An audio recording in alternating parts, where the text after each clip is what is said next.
cheapest Roku TV TCL sells, and the reliability is about what you'd figure. Panels have uniformity issues on most of them. Clouding in the corners, bright spots in the middle, edge lit done badly. Roku itself works okay, but everything underneath is sluggish. Apps load slowly, switching inputs has this weird delay before anything happens.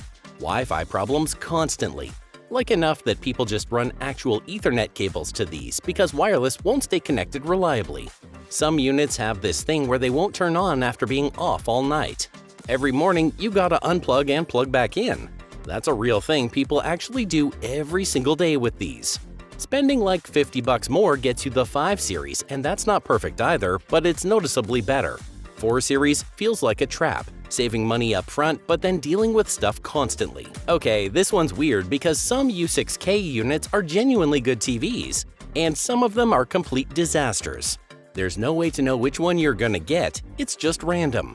Good ones, the picture quality is solid for the money. Mini LED stuff works well, blacks are decent, gaming mode is responsive, totally fine TV. Bad ones have backlight bleed that's impossible not to notice. Dead pixels after like a month of owning it. The local dimming feature stops working entirely and everything looks washed out until you factory reset, and then it happens again. Quality control with Hisense is just all over the place, especially when a model first comes out.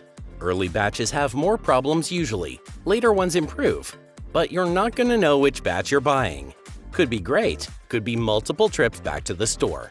If you're buying U6K, look at the manufacturing date if you can. Get it somewhere with an easy return policy, and really look at it carefully during that first week. Technically a 2023 TV, but retailers were still pushing these hard through 2025, so I'm including it.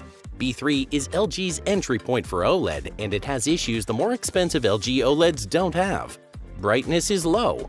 Not just kinda low, really noticeably low compared to C3 or G3. In a room with much light at all, it struggles to compete. The bigger thing is the panels. Burn-in is showing up in complaints about B3 more than any other LG OLEDs.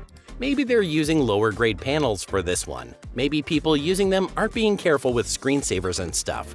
Either way, it's happening more often than it should. When you're paying OLED money, you expect OLED reliability and OLED quality. B3 doesn't really deliver on that. If you're going LG OLED, stretch your budget a bit and get C-Series at least. So this is the Walmart house brand, and I get it, the price is wild. Like genuinely hard to believe. And that's kinda the whole problem right there. What I keep seeing with ON is that it works, like it's fine for maybe 6 months or so. Year tops if you got lucky.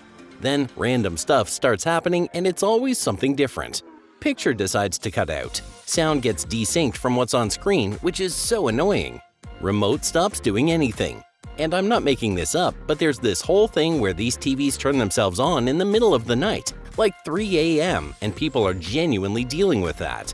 Everything about it is cheap because, well, it is cheap. The panel, the stuff inside, all of it is built to get to a price point and nothing else. And if something goes wrong, it's Walmart. You get the return window and that's basically the end of your options. I understand why people grab these. Money is money and $248 is right there. But I've talked to so many people who bought 2 ONs because the first one died instead of just getting one halfway decent TV that would have been fine. Doesn't really make sense when you think about it. Man, Vizio. What happened to Vizio, honestly? Used to be the brand you told people to get. Like maybe 5 or 6 years ago, it was good picture quality, good value, easy recommendation. That was a while ago now though. SmartCast has been a mess for a while and it's still a mess. App crashes. Casting to the TV works maybe half the time, maybe less. Firmware updates come through and somehow break things that were working before, which is impressive in the worst way. M-Series also has these uniformity problems that people run into. Dirty screen effect where you're watching something and then there's these blotches or bands visible on solid colors. Sports look weird because of it. Anything with panning looks off. It's like a lottery whether you get a good panel or a bad one. Company got bought out and I don't think things have improved at all. Support takes forever. Fixes take forever. A lot of people I know just gave up and went somewhere else. Best Buy's store brand. Same kind of idea, different flavor of stuff going wrong. The insignia thing is connections. Wi-Fi just drops. All the time. It's constant. Apps won't load or they'll crash. TV completely forgets your network even exists, and suddenly you're setting everything up from scratch again. People do this like once a week, which is insane. Oh, and there's this auto shut-off thing that I've heard so many complaints about. TV just decides you're not watching anymore and turns itself off. Well, you're literally watching something. You're in the middle of a show and it's just done, apparently.